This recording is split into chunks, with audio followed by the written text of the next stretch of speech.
Mais um capítulo da polêmica nos contratos de empresas no Porto de São Francisco do Sul, no norte do estado. O Ministério Público de Santa Catarina abriu uma investigação para apurar a dispensa de licitação para o serviço de imunização. O processo de investigação foi aberto pela 2ª Promotoria de Justiça de São Francisco do Sul. A intenção do Ministério Público é apurar a dispensa de licitação de R$ 2.109.000 com a Alfa Imunização. O MP quer detalhes de como a empresa foi contratada para prestar os serviços no porto e no terminal graneleiro.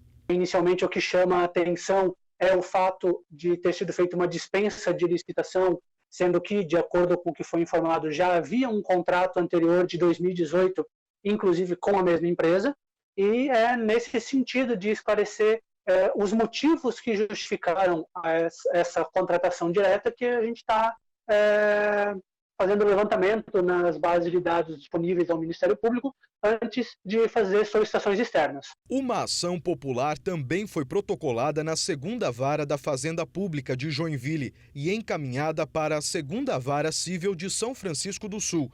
O processo visa suspender a dispensa de licitação com a empresa Alfa e pede também o ressarcimento do valor caso tenha sido pago. Essa dispensa de licitação teve afronta ao patrimônio público, porque é um valor, como vocês mesmos noticiaram, totalmente abusivo. 2 anos para cá, 4 vezes maior o valor, diferença de 1,5 milhão.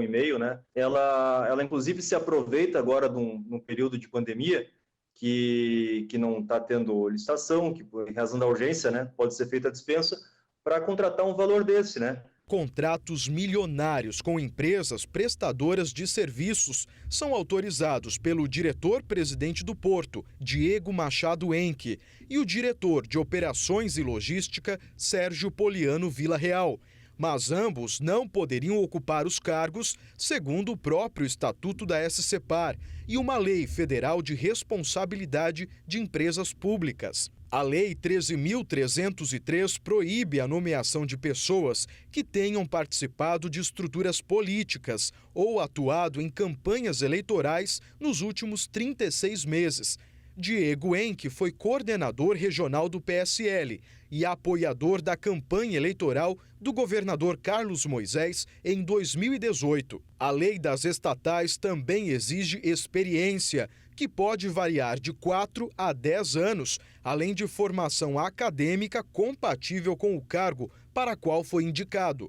Mas Henke é do ramo imobiliário, dono de uma empresa em Jaraguá do Sul, e nunca havia atuado em administração portuária. Outra nomeação questionada é a de Sérgio Villarreal. O nome dele teria sido inicialmente rejeitado pelo Comitê de Elegibilidade do Porto em 2019, devido falta de formação compatível com o cargo. Sérgio é formado em design e mesmo assim foi nomeado diretor de operações e logística. Em nota, a assessoria de imprensa do Porto disse que essas regras não se aplicam a empresas com receita operacional inferior a 90 milhões de reais. Nós solicitamos o balanço financeiro anual do Porto, mas não o recebemos.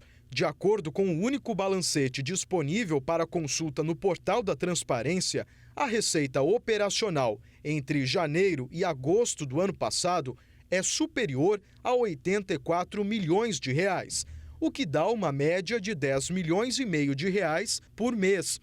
Isso significa que em um ano a receita operacional do Porto poderia passar de 126 milhões de reais. O gasto com a folha salarial do Porto também é questionado. Depois que o diretor-presidente assumiu o cargo em novembro do ano passado, aumentou o número de gerências, passou de 5 para 13. Também foram criados novos cargos, como 4 subgerências e 7 assessorias, vagas ocupadas por comissionados. Por nota, a SCPAR informa que a atual diretoria do Porto de São Francisco do Sul pediu exoneração das suas funções. Hoje à tarde, deixam o quadro da subsidiária o diretor-presidente Diego Machado Henke, o diretor administrativo e financeiro Adilson Sperfield e o diretor de operações e logística Sérgio Poliano Villarreal. Joel Alves, diretor administrativo e financeiro da SCEPAR, e Fabiano Ramalho, diretor de assuntos regulatórios e jurídicos, também da SCEPAR, farão agora a gestão do porto de maneira temporária.